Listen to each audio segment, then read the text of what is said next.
பரலோகத்திற்கு செல்கிற மனிதர்கள் நித்திய காலமும் கல்வி கற்கப் போகிறார்கள் என்பதை இந்த வாரப்பாடம் வலியுறுத்துகிறது. தேவனை பற்றிய அறிவுதான் அறிவு என்பதை மீண்டும் மீண்டுமாக நாம் கற்று வருகிறோம். தேவனே அதை நமக்கு கற்றுத்தருகிறார் என்பதையும் பார்த்தோம். சிந்திக்க பழகும்போது தான் இதை நாம் புரிந்து கொள்ள முடியும். தேவன் நல்லவர் என்பதை ஓரளவாவது புரிந்து கொள்வது தான் மெய்யான கல்வி. இந்த கல்வியை கற்பதற்கு முடிவே இல்லை என்று வேதாகமம் வற்புறுத்துகிறது. நம்முடைய அனுபவத்தை சற்று நாம் சிந்தித்து பார்த்தால் இது உண்மை என்பதை நாம் புரிந்து கொள்ள முடியும். எனவே தான் சிந்திப்பது மிகவும் அவசியமாக இருக்கிறது. ஜெபம் பண்ணுவோம். யோசனையில் பெரியவரும் செயலில் வல்லவருமாகி எங்கள் நல்ல பிதாவே, இந்த நல்ல வேளைக்காக நாங்கள் ஸ்தோத்திரிக்கிறோம். நாங்கள் கற்றுக்கொள்ளப் போகிற உண்மையை தெளிவாக புரிந்து கொள்ளத்தக்கதாக எங்கள் மனக்கண்களை திறந்தரல வேண்டுமாய் எங்கள் அருமைநாதர் இயேசு நாமத்தில் கெஞ்சுகிறோம் பரமபிதாவே, ஆமென். தெற்கு கலிஃபோர்னியாவில் த சாடில்பேக் வேலி கம்யூனிட்டி சர்ச் என்று ஒரு சபை இருக்கிறது. அதனுடைய போதகர் ரிக் வாரன். இவருடைய மகன் மேத்யூ வாரன் 27 வயதில் 2013ஆம் ஆண்டு ஏப்ரல் மாதம் 5ஆம் தேதி தற்கொலை செய்து கொண்டார். சிறு வயதிலிருந்து தானே மனநிலை கோளாறு அவனுக்கு இருந்தது. ஆனாலும் பல மருத்துவர்களிடம் சென்ற போதிலும் கூட அவனுக்கு குணமாகவில்லை. 17 வயதில் அவன் அப்பாவிடத்தில் ஒரு கேள்வி கேட்டான். அப்பா, நான் பரலோகத்திற்கு செல்வேன் என்று எனக்கு தெரியும். நான் ஏன் செத்து போகக்கூடாது? செத்து போய்விட்டால் இந்த வலி முடிந்து போகுமே என்று கேட்டானாம். ஆனால் அப்பா அவனுக்கு ஆறுதல் சொல்லி அதை செய்ய விடாது தடுத்தார். 10 ஆண்டுகள் கழித்து ஒரு நாள் அவன் தற்கொலை செய்து கொண்டான். பல்லாயிரக்கணக்கான மக்களுக்கு ஆறுதல் சொன்னவர் இவர். பல புத்தகங்களை எழுதியிருக்கிறார். பலருக்கு அவர் ஆறுதல் சொல்லியிருக்கிறார். ஆனால் தன் மகனை இழந்தபோது மிகவும் வேதனையிலே துடித்தார். இதைத்தான் நாம் அன்பு என்று சொல்கிறோம். எவ்வளவுதான் நமக்கு அறிவு இருந்தாலும் புரிந்து கொள்ளுதல் இருந்தாலும் ஒரு இழப்பு ஏற்படும் போது நாம் துடிக்கத்தான் செய்கிறோம். மரணத்தை குறித்து யோசிக்கும் போது பலரும் பலவிதமான கருத்துக்களை சொல்கிறார்கள். ஆனால் யாராக இருந்தாலும் சாவு என்பது நிச்சயமாக இருக்கிற ஒன்றாகத்தான் இருக்கிறது. ஆப்பிள் கம்ப்யூட்டர் தலைமை அதிகாரியாக இருந்த ஸ்டீவ் ஜாப்ஸ் 2005ஆம் ஆண்டு ஜூன் மாதம் 12ஆம் தேதி ஸ்டான்ஃபோர்ட் பல்கலைக்கழகத்தில் பேசிய போது ஒரு கருத்தை குறிப்பிட்டார். யாராக இருந்தாலும் சாக விரும்புவதில்லை. பரலோகம் செல்ல விரும்பும் மக்கள் கூட அங்கே போவதற்காக சாக விரும்புவதில்லை. ஆனால் மரணம் என்பது நாம் செல்வதற்காக அனைவருக்கும் பொதுவானது. எவரும் இதுவரை தப்பியது இல்லை. இப்படி சொல்லி கிட்டத்தட்ட 6 ஆண்டுகளுக்கு பிறகு அவரும் மரணத்தை சந்தித்தார். மரணம் எல்லோருக்கும் வருகிறது. ஆனால் இந்த மரணத்தை சந்திப்பதற்கு, அதற்கு பிறகு நடக்கப் போகிறது என்ன என்பதை சிந்திப்பதற்கு எத்தனை பேர் ஆயத்தமாக இருக்கிறோம்? விளாடிமிர் நபோக்கோவ் என்கிற ரஷ்ய எழுத்தாளர் தான் எழுதிய கதையில் ஜான் ஷெய்ட் என்கிற ஒரு கதாபாத்திரத்தின் மூலமாக ஒன்றை சொல்கிறார். மனிதனுக்கு மூளை கோளாறு உள்ளதோ? கல்லறைக்கு அப்பால் காத்திருப்பது விடியலா, மரணமா, நரகமா என்பது அறியாது மனிதன் வாழ்கிறானே, அது எவ்வாறு என்று ஒரு கேள்வி எழுப்புகிறார். இந்த கேள்வியை எழுப்புகிற ஜான் ஷேட் அதை கற்றுக் கொடுப்பதற்காக ஒரு கல்வி நிறுவனத்தை துவங்க தீர்மானிப்பதாகவும் அந்த கதை சொல்கிறது. சிறந்த தகவல்களையும் சிறந்த நடைமுறை அறிவையும் பயன்மிக்க அறிவையும் கல்வி நிறுவனங்கள் கற்றுத்தரலாம். ஆனால் அவ்வளவு அறிவை பெற்றாலும் நித்திய ஜீவனை இழந்தால் என்ன பயனுண்டு? வேதாகமம் சொல்கிற லட்சிய கல்வி நிறுவனம் ஒன்று உள்ளது. அது என்றென்றும் நிலைத்திருக்கிற நிறுவனம். நித்திய காலம் முழுவதும் நாம் கற்று வளரப்போகிறோம். அதை குறித்து இன்றைக்கு நாம் ஆராய இருக்கிறோம். என்றென்றும் நிலைத்திருக்கிற அந்த நிறுவனத்தில் நாம் இன்று சேர நாம் இப்போது என்ன செய்ய வேண்டும்? நமக்கு அருளப்பட்டிருக்கிற நம்பிக்கை என்ன என்பதை நாம் பார்க்க வேண்டும். நிச்சயமாக நன்மை ஒன்றை தேவன் நமக்கு வாக்கு பண்ணியிருக்கிறார். அந்த நன்மையை நாம் இயேசுவின் மேல் வைக்கிற விசுவாசத்தினால் பெற்றுக்கொள்ளலாம் என்பதையும் அவர் சொல்லியிருக்கிறார். இயேசுவை விசுவாசிக்கிறவன் அழிந்து போகாமல் நித்திய ஜீவனை அடைவான் என்று யோவான் 3:16 வாசிக்கிறோம். அப்படி நித்திய ஜீவன் அவருக்குள் நமக்கு இருக்கிறது என்பதை நாம் கற்றுக்கொள்வதற்காகத்தான் வேதாகமம் இருக்கிறது என்று 1 யோவான் 5:13 அவர் சொல்லுகிறார். அப்படி நித்திய ஜீவனை அடைகிறவர்களுக்கு ஒரு திருஷ்டாந்தம் உண்டாக வேண்டும்.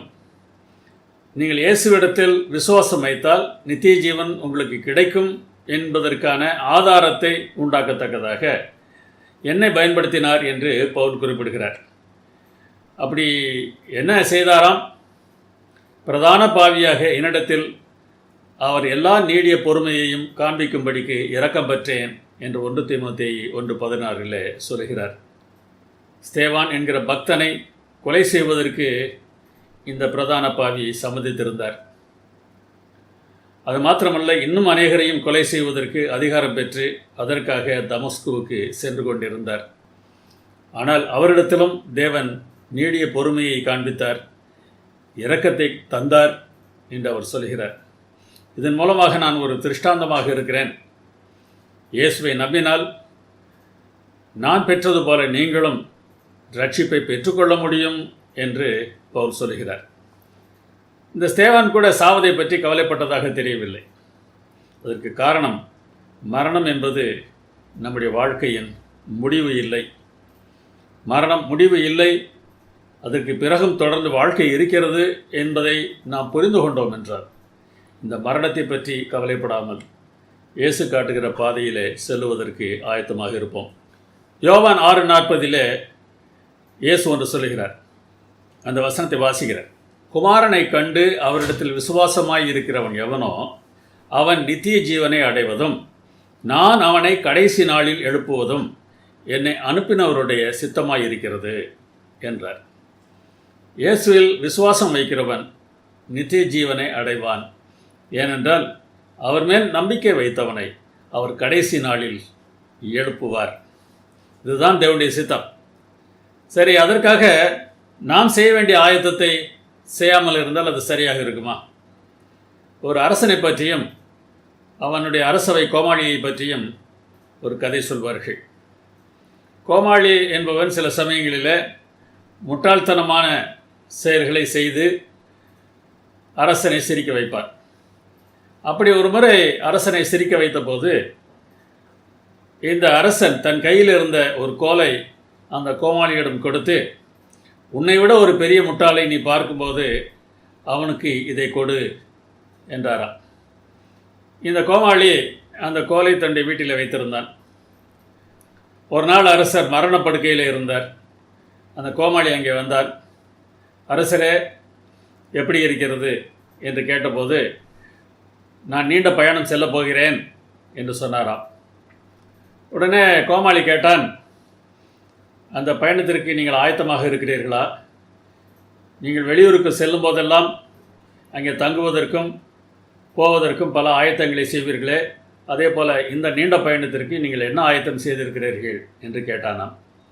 நான் ஒன்றும் ஆயத்தம் செய்யவில்லை என்று அவர் சொன்னபோது கோமாளி தன் வீட்டிற்கு சென்று அந்த கோலோடு திரும்ப வந்து அந்த கோலை அரசனுடைய கையில் கொடுத்து, என்னை விட ஒரு பெரிய முட்டாளை நான் இன்றைக்கு பார்க்கிறேன் என்று சொன்னானாம். இது உண்மையாக நடந்ததோ கதையோ தெரியாது. ஆனால் ஒரு முக்கியமான கருத்தை வலியுறுத்துகிறார்கள். இந்த உலகத்தில் பலவற்றிற்காக பலவிதமான ஆயத்தங்களை செய்கிற நாம் மரணத்துக்கு அப்பால் இருக்கிற வாழ்க்கைக்காக என்ன ஆயத்தம் செய்கிறோம்? இங்கே யோவான் 6:54 நாம் செய்ய வேண்டிய ஆயத்தம் என்ன என்று சொல்லியிருக்கிறார். இயேசுவின் மாம்சத்தை புசிக்க வேண்டுமாம், இயேசுவின் இரத்தத்தை பானம் பண்ண வேண்டுமாம். திருவிருந்து ஆராதனைகளிலே இந்த வார்த்தைகளை சொல்லி, நான் கொடுக்கிற அப்பம் இயேசுவின் மாம்சமாக இருக்கிறது, நான் கொடுக்கிற திராட்சரசம் இயேசுவின் இரத்தமாக இருக்கிறது என்று சொல்லி பரிமாறுகிறதை நாம் பார்க்கிறோம். ஆனால் மாம்சத்தை புசித்தல், இரத்தத்தை பானம் பண்ணுதல் என்றால் என்ன அர்த்தம் என்பதை நாம் புரிந்திருக்கிறோமா? முதலில் இரத்தத்தை பானம் பண்ணுதல் என்றால் என்ன என்று பார்ப்போம். பழைய ஏற்பாட்டில் ஒரு சம்பவம் இருக்கிறது. அந்த சம்பவம் தாவீதின் வாழ்க்கையில் நிறைவேறியது. தாவீது இடத்துல பராக்கிரமசாலிகள் அநேகர் இருந்தார்கள். அந்த பராக்கிரமசாலிகளில் அதி பராக்கிரமசாலிகள் என்று 3 பேரை குறிப்பிடுகிறார். யோசேப்பா செலபேத், எலேயசார், சம்மா என்கிற 3 பேரை மிகவும் மிகவும் முக்கியமான பராக்கிரமசாலிகளாக தாவீது எண்ணுகிறார். ஏன் அவர் அப்படி நினைத்தார் என்றால், ஒரு முறை பெலிஸ்தரோடு யுத்தம் நிகழ்ந்தபோது பெலிஸ்தருடைய படை பெத்லெஹேமில் இருந்தது. பெத்லெஹேம் தாவீதுடைய பிறந்த ஊர். யுத்தத்திற்காக அங்கே தன் படையை அழைத்து சென்ற தாவீதுக்கு பெத்லெஹேமின் கோட்டை பக்கத்தில் இருக்கக்கூடிய கிணற்றின் தண்ணீரை குடிக்க வேண்டும் என்று ஆசை வந்ததாம். எனக்கு தாகமாக இருக்கிறது, யாரேனும் அந்த தண்ணீரை கொண்டு வாருங்களேன் என்று சொன்னானாம். தான் பிறந்த ஊரில் இருந்த அந்த தண்ணீரை குடித்த அவனுக்கு இப்போதும் அந்த தண்ணீரை குடிக்க வேண்டும் என்று ஆசை வந்தது. இது என்ன ஆசை என்று நாம் நினைக்கலாம். இரத்தத்தை பானம் பண்ணுதல் என்றால் என்ன என்கிற அர்த்தத்தை விளக்குவதற்காக இவருக்கு அந்த ஆசை வந்ததோ என்னவோ தெரியவில்லை. உடனே இந்த 3 பேர் பார்த்தோம் அல்லவா, இந்த 3 பேரும் துணிந்து போய் பெலிஸ்தருடைய பாளையம் இருக்கிற இடத்துல இருந்த அந்த கிணற்றிலிருந்து தண்ணீர் மொண்டு தாவீது இடத்துல கொண்டு வந்தார்களாம். இப்போது தாவீது ஒன்று செய்கிறான். அந்த வசனத்தை பாருங்கள். 2 சாமுவேல் 23ஆம் அதிகாரம் 17ஆம் வசனம். கர்த்தாவே, தங்கள் பிராணனை எண்ணாமல் போய் வந்த அந்த மனுஷரின் இரத்தத்தை குடிக்கும் இந்த செயல் எனக்கு தூரமாயிருப்பதாக என்று சொல்லி அதை குடிக்க மனதில்லாதிருந்தான். தண்ணீர் வேண்டும் என்று ஆசைப்பட்டான். இங்கே தண்ணீர் கொண்டு வந்து விட்டார்கள். இப்போ அந்த தண்ணீரை பார்த்து சொல்கிறான், எனக்காக தண்ணீர் கொண்டு வந்த அந்த மனுஷருடைய இரத்தம் இது என்று சொல்கிறான். இது அடையாளமான வார்த்தை தான். என் இரத்தத்தை பானம் பண்ண வேண்டும் என்று இயேசு சொன்னபோது கூட இந்த அர்த்தத்தில் தான் அதை சொல்கிறார். ஒருவர் தனது உயிரை பணயம் வைத்து கொண்டு வந்த ஒன்றை நாம் அனுபவித்தல் அவருடைய இரத்தத்தை குடிப்பதாகும். இயேசு நமக்காக மரித்ததின் நன்மையை அனுபவிக்கிற நாம் அவருடைய இரத்தத்தை குடிக்கிறோம். திருவிருந்து ஆராதனையில் அதைத்தான் நாம் சொல்லுகிறோம். பாத்திரத்தை எடுத்து ஸ்தோத்திரம் பண்ணி அவர்களுக்கு கொடுத்து, நீங்கள் எல்லாரும் இதில் பானம் பண்ணுங்கள், இது பாவம் மன்னிப்பு உண்டாகும்படி அநேகருக்காக சிந்தப்படுகிற புது உடன்படிக்கைக்குரிய என்னுடைய இரத்தமாய் இருக்கிறது என்று இயேசு சொன்னார். இயேசு இரத்தம் சிந்தி மரித்ததினாலே நமக்கு பாவ மன்னிப்பு கிடைக்கிறது. அதனால் இரத்தத்தை குடித்தல் என்பது பாவ மன்னிப்பை அனுபவித்தல் ஆகும். பிறகு இயேசு சீசரிடத்தில் சொன்னார், இந்த திராட்சை பழத்தை நவமானதாய் உங்களோட கூட என் பிதாவின் ராஜ்யத்தில் நான் பானம் பண்ணும் நாள் வரை இதை பானம் பண்ண போவதில்லை என்றார். நசரேய விரதத்தை இயேசுவானவர் அன்று துவங்கினார். இதில் இன்னொன்றும் இருக்கிறது. அவர் பரலோகம் சென்றாலும் சாப்பிட வேண்டிய அவசியமுடைய ஒரு மனிதராக இருக்கிறார் என்பதை இந்த பகுதி நமக்கு சுட்டி காட்டுகிறது. அவர் தேவன் சாப்பிட தேவையில்லை, ஆனால் சாப்பிடுகிற ஒரு மனிதனாக வந்தார். அதை தொடரப்போகிறார் என்பது நமக்கு ஒரு பெரிய அதிர்ச்சி உண்டாக்க வேண்டும். அவர் இழந்தது ஒரு நாடகம் அல்ல, நிஜம் என்பதை இது காட்டுகிறது. அவர் செய்த தியாகம் எவ்வளவு பெரியது என்று நாம் எண்ணி பார்த்து, இதையெல்லாம் அவர் ஏன் செய்தார்? தேவனோடு நாம் ஒப்புரவாக வேண்டும், மனிதரோடு ஒப்புரவாக வேண்டும் என்பதற்காகத்தான் இதை செய்தார் என்கிற எண்ணம் துளியேனும் நம்முடைய உள்ளத்தில் இருந்தால், இன்றைக்கு மற்றவர்களை நாம் நடத்துகிற விதம் வித்தியாசமானதாக இருக்கும். எப்படிப்பட்ட நல்லவர் நம்முடைய தேவனாக இருக்கிறார் என்பதை யோசித்து பாருங்கள். சொல்லுவோமா? தேவன் நல்லவர். எல்லா காலங்களிலும் எல்லா சூழ்நிலைகளிலும் என்ன நேரிட்டாலும் தேவன் நல்லவர். நான் அதற்கு சாட்சி. இயேசு தம்முடைய உயிரை கொடுத்து நமக்கு பெற்றுத்தந்த மன்னிப்பை அனுபவிக்கிற போது அவருடைய இரத்தத்தை குடிக்கிறோம். அவர் நமக்கு தந்த பாவ மன்னிப்பினால் உண்மையான இளைப்பாறுதல் நமக்கு கிடைத்திருக்கும் என்றால், அந்த இளைப்பாறுதலை மற்றவர்களுக்கும் நாம் கொடுக்க ஆசைப்படுவோம். மற்றவர்களை நாம் மன்னிக்கிறவர்களாக வாழ்வோம். மற்றவர்களை நம்மால் மன்னிக்க முடியவில்லை என்றால் இயேசுவிடமிருந்து நாம் மன்னிப்பை பெற்றுக்கொள்ளவில்லை என்பது தெளிவாகிறது. என ஒவ்வொரு நாளும் இன்றைக்கு நான் யாரை சந்தித்தாலும் அவரிடத்தில் நான் அன்பு காட்டுவேன் என்கிற ஒரு தீர்மானத்தை எடுத்து செயல்பட்டால் அது எவ்வளவு வித்தியாசமான ஒரு வாழ்க்கையாக இருக்கும். நான் முன்பு பார்த்த ஸ்டான்ஃபோர்ட் பல்கலைக்கழக கூட்டத்தில் ஸ்டீவ் ஜாப்ஸ் இன்னொன்றையும் குறிப்பிட்டார்.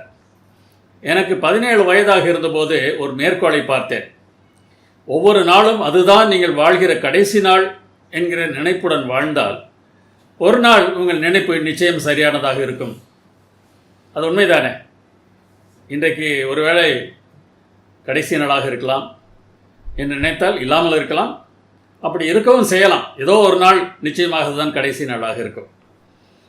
இந்த மேற்கோள் அவருடைய வாழ்க்கையில் ஏற்படுத்திய தாக்கத்தை அவர் குறிப்பிடுகிறார். அப்போதிருந்து கடந்த 33 ஆண்டுகளாக நான் தினமும் காலையில் கண்ணாடியில் பார்த்து என்னை நானே ஒன்று கேட்டுக்கொண்டேன். இன்று என் வாழ்க்கையின் கடைசி நாள் என்றால் இன்று நான் செய்ய விரும்புவதை செய்வேனா? நிச்சயம் யோசித்து பாருங்கள். முக்கியமானதை மாத்திரம்தான் அன்றைக்கு செய்வோம், அனாவசியமானதை செய்ய மாட்டோம். நிச்சயமாக தவறானதை செய்யாமல் இருக்க முயற்சி செய்வோம் அல்லவா? தொடர்ச்சியாக பல நாட்கள் இல்லை என்ற பதில் வந்த போதெல்லாம் நான் மாற்றம் செய்ய வேண்டும் என்பதை உணர்ந்து மாறுவேன் என்று சொல்கிறார். நம்முடைய வாழ்க்கை ஆவிக்குரிய நிலையில் அப்படி இருந்தால் எவ்வளவு நன்றாக இருக்கும். அடுத்த மாம்சத்தை புசித்தல் என்றால் என்ன என்பதையும் நாம் பார்க்க வேண்டும். ஏனென்றால் என் மாம்சத்தை புசிக்கிறவனுக்கு நித்திய ஜீவன் உண்டு, கடைசி நாளில் அவனை எழுப்புவேன் என்று சொன்னாரே, இதற்கான அர்த்தத்தை லேவியராகமத்தில் நாம் பார்க்கிறோம். பாவ நிவாரண பலியை பற்றி சொல்கிற ஒரு பகுதியில் இதற்கான விளக்கம் இருக்கிறது. பாவ நிவாரண பலியை ஆசாரியன் என்ன செய்ய வேண்டும் என்று அதில் குறிப்பிடுகிறார். ஒன்றை மனதில் வைத்திருக்க வேண்டும். பாவ நிவாரணம் என்றால் ஒப்புரவாகுதல் என்பதை நாம் மறந்துவிடக்கூடாது. பாவ நிவாரணம் என்று நான் வாசிக்கிற இடத்தில் எல்லாம் ஒப்புரவாகுதல் என்று வாசித்து பாருங்கள். பாவ நிவாரண பலி கர்த்தருடைய சந்நிதியில் கொல்லப்பட கிடவது. பாவ நிவாரண பலி என்றால் என்ன பலி? ஒப்புரவாக்குகிற பலி. பாவ நிவர்த்தி செய்ய அதை பலியிடுகிற ஆசாரியன் அதை புசிக்க கிடவன். பாவ நிவர்த்தி செய்ய என்றால் என்ன அர்த்தம்? ஒப்புரவு ஏற்படுத்த அதை பலியிடுகிற ஆசாரியன் அதை புசிக்க வேண்டும் என்று சொல்லியிருக்கிறது. பலியை புசிப்பதற்கும் பாவத்தை நிவர்த்தி செய்வதற்கும் என்ன தொடர்பு இருக்கிறது என்று யோசிக்கிறீர்களா? அதை சாப்பிடுவதனால் என்ன பிரயோஜனம் என்று யோசிக்கிறீர்களா? லேவியராகமம் 10ஆம் அதிகாரத்தில் இருக்கிற ஒரு சம்பவம் அதற்கு விளக்கத்தை சொல்கிறது. ஆரோனுக்கு 4 பிள்ளைகள். அதில் நாதாபும் அபியவும் மூத்தவர்கள். அவர்கள் ஒரு நாள் தூப கலசத்தை எடுத்து அதில் அக்கினியை போட்டபோது தேவன் சொல்லாத விதத்தில் அதை செய்கிறார்கள். அது நிமித்தமாக அவர்கள் இறந்து விடுகிறார்கள். அவர்கள் இறந்த அந்த நிலையில் மோசே ஆரோனை கூப்பிட்டு கண்டிக்கிறான். ஏன் இப்படி நடந்தது? இதை செய்திருக்கக்கூடாது என்றெல்லாம் சொல்லுகிறான். பிறகு பாவ நிவாரண பலியாக செலுத்தப்பட்ட வெள்ளாட்டுக்கடாவை அவன் தேடி பார்க்கிறான். அதை எரித்திருந்தார்கள். அதனால் அவருக்கு கோபம் வருகிறது. ஏனென்றால் அதை சாப்பிட வேண்டும் என்று தேவன் சொல்லியிருக்கிறார். அவர்கள் எரித்திருந்தார்கள். உடனே மீதி இருக்கிற அந்த 2 பிள்ளைகளை கூப்பிட்டு அவர்கள் மேல் கோபத்தோடு, ஏன் இப்படி செய்தீர்கள்? சாப்பிடாமல் எரித்தது தவறு என்று அவர் நினைத்ததற்கு காரணம் என்ன? இதை விளங்கிக் கொள்வதற்கு நாம் இன்னொரு வசனத்தை வாசிக்க வேண்டும். அந்த வசனம் புதிய ஏற்பாட்டில் வருகிறது. யோவான் ஸ்நானன் இயேசுவை பற்றி மற்றவர்களிடத்தில் சொன்ன வார்த்தை இது. இதோ உலகத்தின் பாவத்தை சுமந்து தீர்க்கிற தேவாட்டுக்குட்டி. யோவான் 1:29. மற்றவருடைய பாவத்தை, அதாவது உலகத்தின் பாவத்தை, உலகத்தில் எல்லோரும் செய்த பாவத்தை தன் மீது சுமந்து அவர் அதற்காக பலியாகிறார். அப்படி பலியானதன் மூலமாக எல்லோரையும் தேவனோடு ஒப்புரவாக்கத்தக்கதான ஒரு வாய்ப்பு ஏற்பட்டது. அவர்களை மன்னிப்பதற்கான ஒரு வாய்ப்பு ஏற்பட்டது. உலகத்தின் பாவத்தை சுமந்து தீர்த்தல் என்றால் மற்றவருடைய பாவத்தை தன் மீது சுமந்து சமாதானத்தை உண்டாக்குவது, ஒப்புரவாகுதலை உண்டாக்குவது ஆகும். இதை மனதில் வைத்துக்கொண்டு மோசே சொன்ன வார்த்தையை நாம் பார்ப்போம். பாவ நிவாரண பலியை, அதாவது ஒப்புரவாக்குதலின் பலியை நீங்கள் பரிசுத்த ஸ்தலத்தில் புசியாமல் போனது என்ன? சபையின் அக்கிரமத்தை சுமந்து தீர்ப்பதற்கு கர்த்தருடைய சந்நிதியில் அவர்களுக்காக பாவ நிவர்த்தி செய்யும் பொருட்டு அதை உங்களுக்கு கொடுத்தாரே என்றார். ஆசாரியனுடைய வேலை என்ன? அவன் பலியிடுகிறான். அந்த பாவ நிவாரண பலியை அவன் சாப்பிடுகிறான். பாவ நிவாரண பலியின் மீது மக்களுடைய பாவம் இருக்கிறது. அதைத்தான் உலகத்தின் பாவத்தை சுமந்து தீர்க்கிற தேவாட்டுக்குட்டி என்கிற வார்த்தை நமக்கு விளக்குகிறது. அப்படி உலகத்தின் பாவத்தை சுமந்து தீர்க்கிற தேவ ஆட்டுக்குட்டி பலியிடப்பட்ட போது அந்த பலியின் மாம்சத்தை நாம் சாப்பிட்டால் சபையின் அக்கிரமம் நம்மேல் சுமத்தப்படுகிறது. அவர்களை தேவனோடு ஒப்புரவாக்குகிற ஒரு வேலை நாம் செய்ய வேண்டியது அவசியமாகிறது. இயேசுவானவர் எப்படி நம்மை தேவனோடு ஒப்புரவாக்கினாரோ அதே போல நாமும் நம்மால் முடிந்தவர்களையெல்லாம் தேவனோடு ஒப்புரவாக்குகிற வேலையை செய்ய வேண்டும். எப்போது? பாவ நிவாரண பலியின் மாம்சத்தை சாப்பிடுவதனாலே. இயேசு பாவ நிவாரண பலியாக மரித்தார். அந்த மாம்சத்தை நாம் எப்போது சாப்பிடுகிறோம்? 1 கொரிந்தியர் 11:24 பாருங்கள். அப்பத்தை எடுத்து ஸ்தோத்திரம் பண்ணி அதை பிட்டு, நீங்கள் வாங்கி புசியுங்கள், இது உங்களுக்காக பிற்கப்படுகிற என்னுடைய சரீரமாய் இருக்கிறது என்றார். ஆம், திருவிருந்து ஆராதனையில் அப்பத்தை நாம் புசிக்கும் போதெல்லாம் யாருக்காக இயேசு கிறிஸ்து பலியானவரோ அவர்களுடைய பாவங்களை நம்மேல் சுமந்து அவர்களை ஒப்புரவாக்குகிற வேலையை செய்கிற கடமையை நம்மேல் எடுத்துக்கொள்கிறோம். உங்களுக்கு புரிந்திருக்கும் என்று எண்ணுகிறேன். ஆகையால் நீங்கள் இந்த அப்பத்தை புசித்து இந்த பாத்திரத்தில் பானம் பண்ணும் போதெல்லாம் கர்த்தர் வருமளவும் அவருடைய மரணத்தை தெரிவிக்கிறீர்கள். அவருடைய மரணத்தை எப்படி நாம் தெரிவிக்கிறோம்? அவர் மரணம் அடைந்ததினால நாம் தேவனோடு ஒப்புரவாகிறோம்.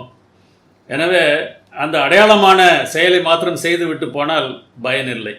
அதை செயலிலே காட்ட வேண்டும். இது வெறும் அடையாளம்தான்.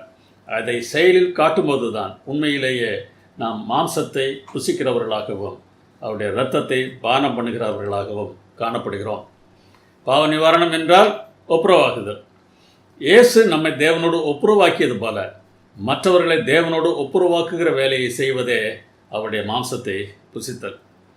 அவருடைய மாம்சத்தை புசித்தல் என்றால் என்ன, அவருடைய இரத்தத்தை பானம் பண்ணுதல் என்றால் என்ன என்கிற கேள்விகளுக்கு ஒரு நல்ல விளக்கத்தை இன்றைக்கு நீங்கள் புரிந்து கொண்டிருப்பீர்கள் என்று நான் நம்புகிறேன். அப்படியானால் இதன் அடிப்படையிலே சுவிசேஷ ஊழியம் என்றால் என்ன என்பதை யோசித்து பாருங்கள். வேதாகம கொள்கைகள் ஒவ்வொன்றிலும் நான் நம்புவது போல உங்களையும் நம்ப வைப்பதா? நிச்சயமாக அது இல்லை. நிச்சயமாக அது இல்லை. சுவிசேஷ ஊழியம் என்பது வேறு. வேதாகம கொள்கைகளை நான் சொல்லலாம். அந்த வேதாகம கொள்கைகளை நான் பேசும்போதும் கூட என்னுடைய நோக்கம் வேறொன்றாக இருக்க வேண்டும். நான் நம்புவது போலவே உங்களை நம்ப வைப்பது அல்ல என்னுடைய நோக்கம். இதை பேசுவதன் மூலமாக வேறொன்றை நான் செய்ய பிரயாசப்பட வேண்டும். இந்த நோக்கம் மாறும்போது இந்த கொள்கைகளை நாம் சொல்லிக் கொடுக்கிற விதமும் மாறும், மற்றவர்களை நாம் பார்க்கிற விதமும் மாறும். அப்படியானால் நாம் செய்ய வேண்டிய சுவிசேஷ ஊழியம் என்ன? இந்த கேள்விக்கான பதில் 2 கொரிந்தியர் 5:18 முதல் 20 வரை இருக்கிறது. இந்த வசனத்தை நான் இப்போது வாசிக்கப் போவதில்லை. அந்த வசனத்தில் என்ன சொல்லியிருக்கிறது என்பதை நான் சொல்லப் போவதும் இல்லை.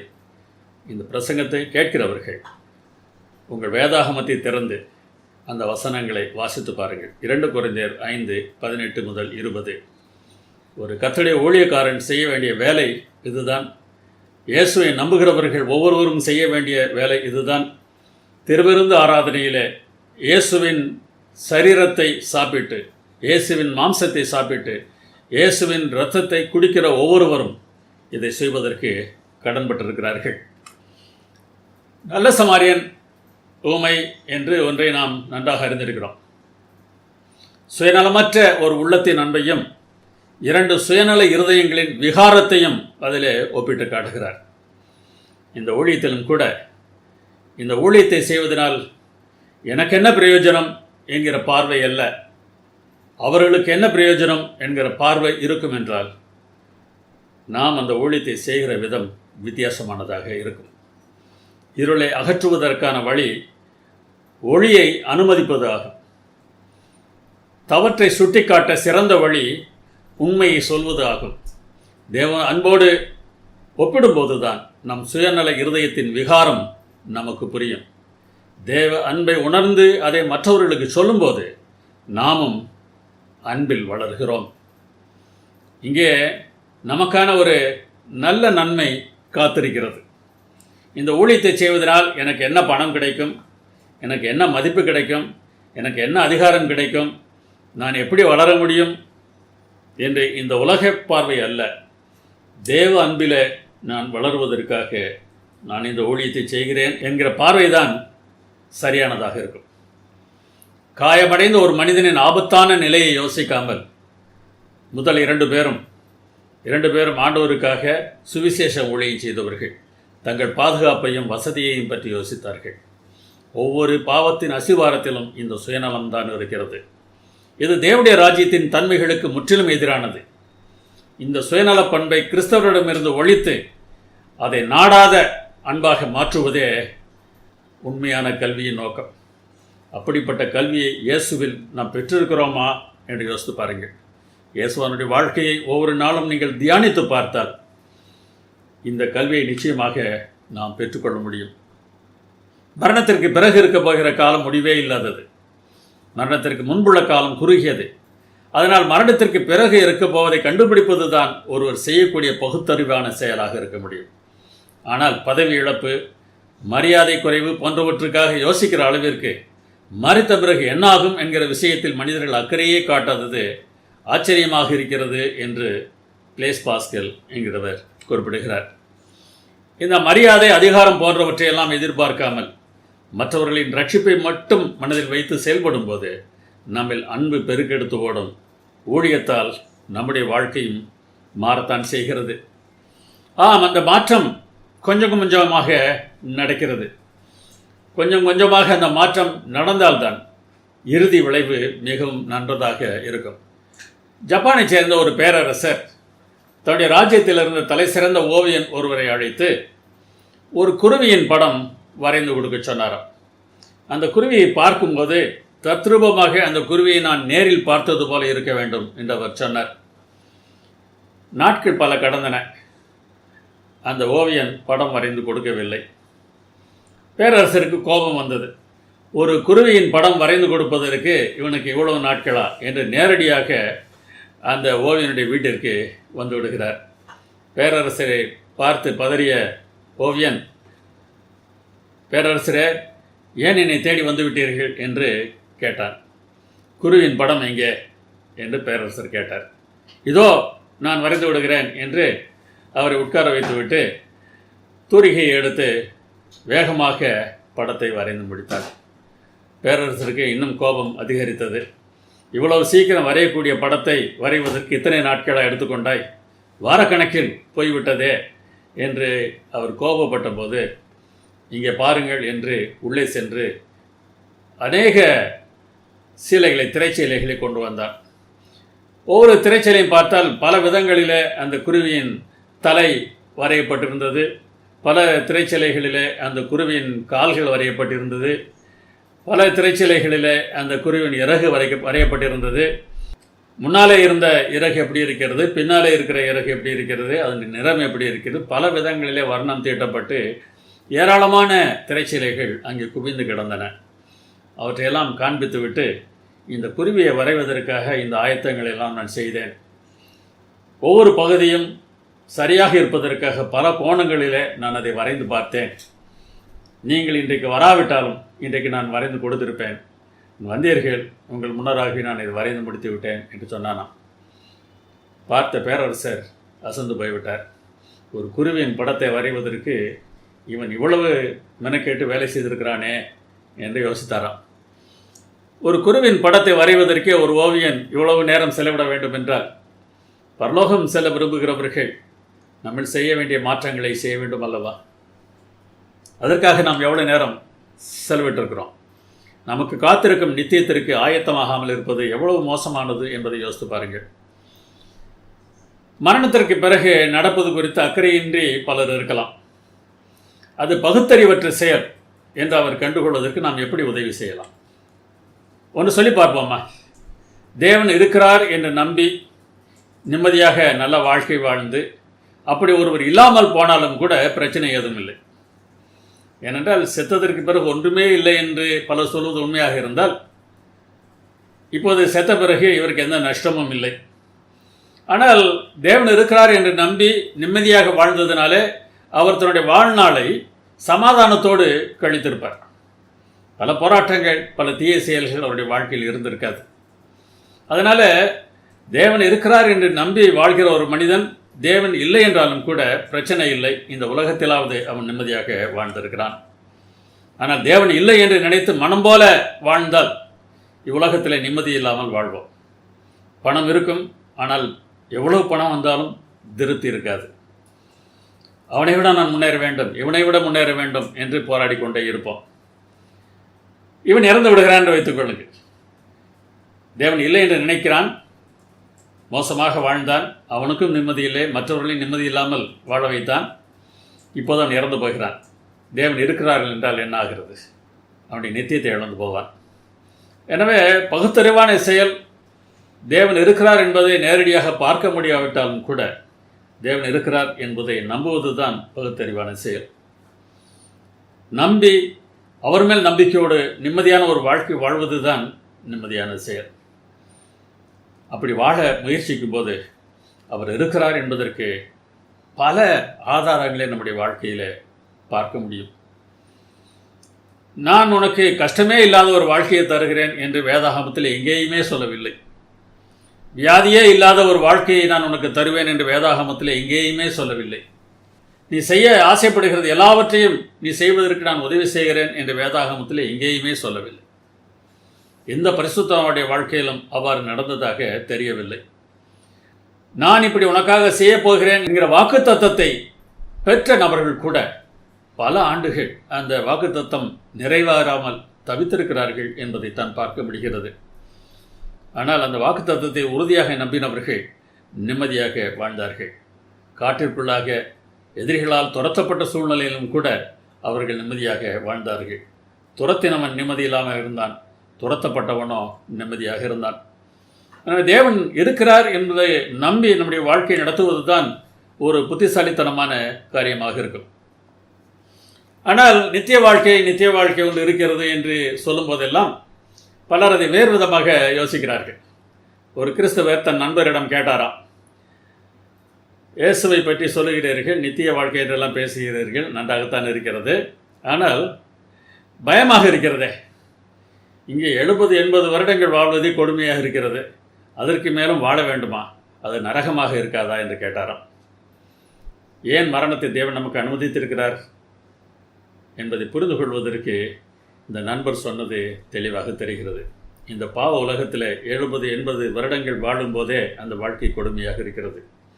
அதனால் போதும், நீங்கள் இளைப்பாருங்கள், நித்திரை செய்துவிட்டு நான் வரும்போது உங்களை உயிரோடு எழுப்பி அப்போது நித்திய வாழ்க்கை உங்களுக்கு தருகிறேன், அங்கே பாவம் இருக்காது, வாழ்க்கை கொடுமையாக இருக்காது என்று சொல்கிறார். நிச்சயமாக இந்த நம்பிக்கை நமக்கு அவசியமானதாக இருக்கிறது. இனி வரப்போகும் புதிய வாழ்க்கை எப்படிப்பட்டது, அந்த வாழ்க்கையில் நாம் என்னென்னவெல்லாம் எதிர்பார்க்கலாம், நித்தமும் நன்மை என்பது அந்த வாழ்க்கையை நமக்கு காட்டக்கூடியதாக இருக்கும். ஆண்டவர் திருடன் வருகிற விதமாக வரும்போது வானங்கள் மடமட என்று அகன்றுவோம், பூதங்கள் வெந்து உருகிப்போம், பூமியும் அதில் உள்ள கிரியைகளும் எரிந்து அழிந்து போம் என்று 2 பேதுரு 3:10 வாசிக்கிறோம்.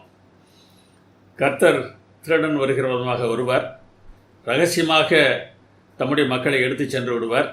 அதற்கு பிறகு இந்த பூமியில் 1000 வருடம் அரசாளப் போகிறோம் என்றெல்லாம் பலர் சொல்லுவதை நீங்கள் கேட்டிருப்பீர்கள். இந்த வசனத்தை நன்றாக பாருங்கள். இரவிலே திருடன் வருகிற விதமாக அவர் வரும்போது வானங்கள் அகன்று போம், பூமியும் அதில் உள்ள கிரியைகளும் எரிந்து அழிந்து போம், ஒன்றும் இருக்காது என்று சொல்லுகிறது. அப்படியானால் என்ன ஆகும்? அதற்கு பிறகு ஒன்று நடக்கப் போகிறது. புதிய வானங்களும் புதிய பூமியும் உண்டாகும் என்று 2 பேதுரு 3:13 வாசிக்கிறோம். அங்கே நீதி வாசமாயிருக்கும். பூமியிலும் வானத்திலும் உள்ள எல்லா மாசுகளும் அதில் அகன்று போகும்.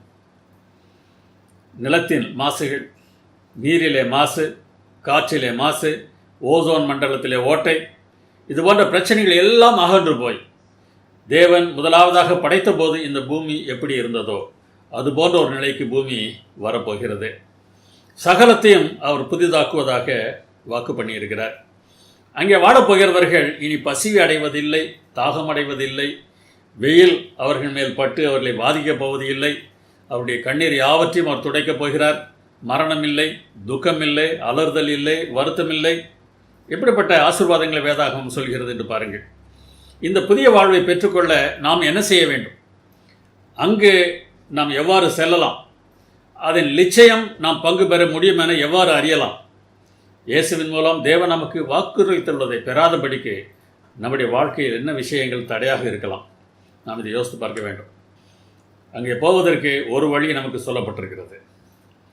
இவர்கள் தங்கள் அங்கிகளை ஆட்டுக்குட்டியானவருடைய இரத்தத்திலே தோய்த்து வெளுத்தவர்கள். வெளிப்படுத்தல் 7:14. அப்படியானால் நம்முடைய துணியை துவைப்பதற்கு ஆட்டுக்குட்டியானவருடைய இரத்தத்தை வைத்து நாம் துவைக்க வேண்டுமா? இதனுடைய அர்த்தம் அதுவா? இல்லை. அங்கிகள் என்பது நம்முடைய கிரியைகளை சுட்டி காட்டுகிற ஒரு வார்த்தை. நம்முடைய கிரியைகளை ஆட்டுக்குட்டியானவருடைய இரத்தத்திலே தோய்த்து வெளுத்தல் என்றால், இயேசு கிறிஸ்து தம்முடைய இரத்தத்தினாலே எப்படிப்பட்ட அன்பை நமக்கு காட்டினாரோ அதே விதமான அன்பினால் நிறைந்து நம்முடைய செயல்களை மாற்றுதல். இதன் அர்த்தத்தை தெளிவாக புரிந்து கொள்ளுங்கள். இயேசுவானுடைய இரத்தம் நம்முடைய பாவங்களை மன்னிக்கும் போது அந்த அன்பை உணர்ந்து கொள்கிறவர்கள், அந்த மன்னிப்பை புரிந்து கொள்கிறவர்கள் அதே விதமாக தங்களுடைய வாழ்க்கையில் மாற்றம் பெறுவார்கள். அந்த மாற்றம் நம்மிடத்தில் இல்லை என்றால் நாம் இன்னமும் இயேசுவிடத்தில் மன்னிப்பை பெற்றுக்கொள்ளவில்லை என்பது உறுதியாகி விடுகிறது. அது மாத்திரமல்ல, இந்த மன்னிப்பை பெற்றவர்கள் பரலோகம் செல்லும்போது அங்கே இன்னும் ஏராளம் நாம் கற்றுக்கொள்ளப் போகிறோம். நித்தமும் புதியவைகளை நாம் அங்கே கற்கப் போகிறோம். உலகியல் ஆராய்ச்சியை பற்றி யோசித்து பாருங்களேன். அங்கே எப்படி இருக்கும் என்று யோசித்து பாருங்கள். சிங்காசனத்தில் மத்தியில் இருக்கிற ஆட்டுக்குட்டியானவரே இவர்களை மேய்த்து இவர்களை ஜீவ தண்ணீர் உள்ள ஊற்றுகள் அண்டைக்கு நடத்துவார். ஊற்றுகள் என்று சொல்லுகிறார், ஊற்று என்று சொல்லவில்லை. ஜீவ தண்ணீர் உள்ள ஊற்றுகள் என்று சொல்கிறார். ஜீவ தண்ணீர் உள்ள இந்த ஊற்றுகள் எதை குறிக்கின்றன? நீதிமொழிகள் 4:23 வாசிக்கிறோம். எல்லா காவலோடும் உன் இருதயத்தை காத்துக்கள், அதனிடத்தில் நின்று ஜீவ ஊற்று புறப்படும். நம்முடைய இருதயத்திலிருந்து ஜீவ ஊற்று புறப்படுமா? எனவே ஒவ்வொரு மனிதனையும் தேவன் இந்த ஊற்றுகள் அன்றை அழைத்துச் செல்கிறார் என்பது எதை குறிக்கிறது? ஒவ்வொரு மனிதனிடத்திலிருந்தும் ஜீவ ஊற்று புறப்பட்டு ஓடப்போகிறது. என்ன ஜீவ ஊற்று? நீதிமொழிகள் 16:21 பாருங்கள். இருதயத்தில் ஞானமுள்ளவன் விவேகி எனப்படுவான், உதடுகளின் மதுரம் கல்வியை பெருக பண்ணும். இருதயத்திலே ஆண்டவர் ஞானத்தை கொடுப்பதினால அவனுடைய உதடுகள் பேசுகிற இனிமையான காரியங்கள், உதடுகளின் மதுரம் என்கிறார், இனிமையான காரியங்கள் கல்வியை பெருக பண்ணும். இந்த உலகத்தில் தானே நாம் அதை அனுபவிக்கலாம். பரலோகம் சென்ற பிறகு இன்னும் அதிகமாக அனுபவிக்கலாம். இந்த கல்வி தொடர்ந்து நடக்கப் போகிற ஒரு கல்வியாக இருக்கிறது. நாம் ஒருவரோடு ஒருவர் பேசிக்கொள்கிற காரியங்கள் இனிமையானவைகளாக, அறிவை பெருக்கக்கூடியவைகளாக அமையப் போகின்றது. கனி இருப்ப காய் கவர்ந்தற்று என்று வள்ளுவர் சொன்னார் அல்லவா? அந்த கனியாக பேசுகிறவர்களாக, மதுரமானவற்றை பேசுகிறவர்களாக நாம் மாறப்போகிறோம். அங்கே அதிகமான காலம் இப்படிப்பட்ட ஒரு வாழ்க்கை இருக்கப் போகிறது. மிகச்சிறிய உயிரினங்கள் முதல் மேலுள்ள ஆகாயம் வரையிலும், அணுத்துகள்களின் ஓட்டம் முதல் வான்வெளி எங்கும் பரவி சுழன்று வருகிற பால் மண்டலம் வரையிலும் நம்மால் புரிந்து கொள்ள முடியாதவை எவ்வளவோ இருக்கின்றன. அவற்றையெல்லாம் படிக்கும் அளவிற்கு இந்த பூமியில் நமக்கு காலமும் இல்லை. ஆனால் நித்திய காலமாக அவற்றை நாம் படிக்கப் போகிறோம். ஏராளமான புதிர்களுக்கு அங்கே விடை கிடைக்கப் போவது நிச்சயம்தான். அது மாத்திரமல்ல, புத்தி தன்னை உடையவர்களுக்கு ஜீவ ஊற்று என்று நீதிமொழிகள் 16:22 சொல்கிறது. புரிந்து கொள்ளக்கூடிய தன்மை, புத்தி என்றால் புரிந்து கொள்ளக்கூடிய தன்மை. புரிந்து கொள்ளக்கூடிய தன்மை இருக்கிறவர்களுக்கு அது ஜீவ ஊற்றாக மாறுகிறது. அடுத்த வசனம் என்ன சொல்கிறது பாருங்கள். ஞானியின் இருதயம் அவன் வாய்க்கு அறிவை ஊட்டும், அவன் உதடுகளுக்கு அது மேன்மேலும் கல்வியை கொடுக்கும். எனவே புரிந்து கொள்ளுகிற இவன் பேசும்போது அது அறிவை தரும், மேன்மேலும் கல்வியை கொடுக்கும். இப்போது உள்ளதை காட்டிலும் பரலோகத்திற்கு நாம் செல்லும்போது இந்த புரிந்து கொள்கிற தன்மை இன்னமும் அதிகமாக போகிறது. அங்கே நாம் பேசுவதெல்லாம் கல்வியாக இருக்க போகிறது. நாம் அநேகம் கற்றுக்கொள்ளப் போகிறோம். கடந்த வாரத்தில் ஒரு தேவனுடைய பிள்ளையோடு பேசி கொண்டிருந்தேன். அங்கே பல கேள்விகள் எழுப்பப்பட்டன. சூரியனை பூமி சுற்றுகிறதா, பூமியை சூரியன் சுற்றுகிறதா, வாரத்தின் முதல் நாளில் வந்த வெளிச்சத்துக்கும் 4ஆம் நாளில் வந்த வெளிச்சத்துக்கும் உள்ள வித்தியாசம் என்ன? இதுபோன்ற பல கேள்விகள் உங்களுடைய உள்ளத்தை அழித்து கொண்டிருக்கலாம். கிட்டத்தட்ட அரை மணி நேரம் தன் மனதில் இருந்த பாரத்தை எல்லாம் என்னிடத்தில் சொன்னார்கள். இந்த கேள்விக்கு பதில் தெரியவில்லை, இந்த கேள்விக்கு பதில் தெரியவில்லை, எது சரி, எப்படி நான் நம்ப வேண்டும்? அநேகம் புரிந்து கொள்ள முடியாமல் நமக்கு திண்டாட்டமாக இருக்கிறது. ஒன்றை நாம் அறிந்திருக்க வேண்டும். புரிந்து கொள்கிற ஒன்றில் நமக்கு விசுவாசம் உறுதியாக இருந்தது என்றால் புரிந்து கொள்ள முடியாதவற்றை இப்போதைக்கு நாம் தள்ளி வைக்கலாம் அல்லவா? என்றைக்காவது சோறு எப்படி வேகிறது, குழம்பு இந்த ருசி எப்படி வருகிறது, இதெல்லாம் தெரிந்து கொண்டால் தான் நான் சாப்பிடுவேன், இல்லை என்றால் நான் சாப்பிட மாட்டேன் என்று நாம் சொல்லியிருக்கிறோமா? இல்லை. சாப்பிடுகிறோம். சாப்பிட்டால் பசி அடங்குகிறது, உடல் நன்றாக இருக்கிறது, சாப்பிடுகிறோம். அங்கே நடக்கக்கூடிய வேதி மாற்றங்கள் என்ன, என்னென்ன பொருள் உண்டாகிறது, என்னென்ன பொருள் எப்படி மாறுகிறது என்பதெல்லாம் தெரிந்து கொண்டால் தான் சாப்பிடுகிறோம் என்று நாம் சொல்வது இல்லை. ஆனால் ரட்சிப்பின் செயல்பாடு வரும்போது பல சமயங்களில் இதையெல்லாம் நான் புரிந்து கொண்டால் தான் இதை நம்புவேன் என்று நாம் ஏன் சொல்ல வேண்டும்? இன்றைக்கு தேவன் உங்களுக்கு ஆறுதலாக இருந்தாரா? யோசித்து பாருங்கள். அதுதான் மிகவும் முக்கியம். எல்லா கேள்விகளுக்கும் பதில் தெரியாவிட்டால் ஒரு நாள் வருகிறது, அன்றைய அந்த பதிலை நாம் தெரிந்து கொள்ள முடியும். ரட்சிப்பு மிகவும் மிகவும் எளிதானது. கொலோசியர் 1:28 பவுல் சொல்கிறார் பாருங்கள். இந்த வசனத்தை ஞாஸ்டிக்ஸ் அல்லது ஞானிகள் என்று தங்களை அழைத்து கொண்டவர்களுக்கு சொல்கிறார். அவர்கள் சொன்னார்கள், ரட்சிப்பு எல்லோருக்கும் கிடைக்காது, விசேஷ ஞானம் உள்ளவர்களுக்கு மாத்திரம்தான் கிடைக்கும். அந்த விசேஷ ஞானம் யாருக்கு இருக்கிறதோ அவர்கள் தவிர வேறு எவரும் ரட்சிப்பை அடைய முடியாது என்று சொன்னார்கள். அவர்களுக்கு பவுல் எழுதுகிறதை பாருங்கள். எந்த மனுஷனையும் கிறிஸ்து இயேசுவுக்குள் தேறினவனாக நிறுத்தும்படிக்கு அவரையே நாங்கள் அறிவித்து, எந்த மனுஷனுக்கும் புத்தி சொல்லி, எந்த மனுஷனுக்கும் எல்லா ஞானத்தோடும் உபதேசம் பண்ணுகிறோம். எந்த மனுஷனும் எந்த மனுஷனும் எந்த மனுஷனும் என்று 3 முறை ஒரு வசனத்திற்குள்ளாக அவர் சொல்லிவிடுகிறார்.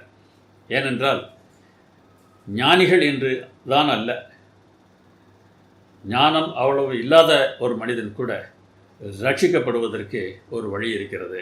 என்ன?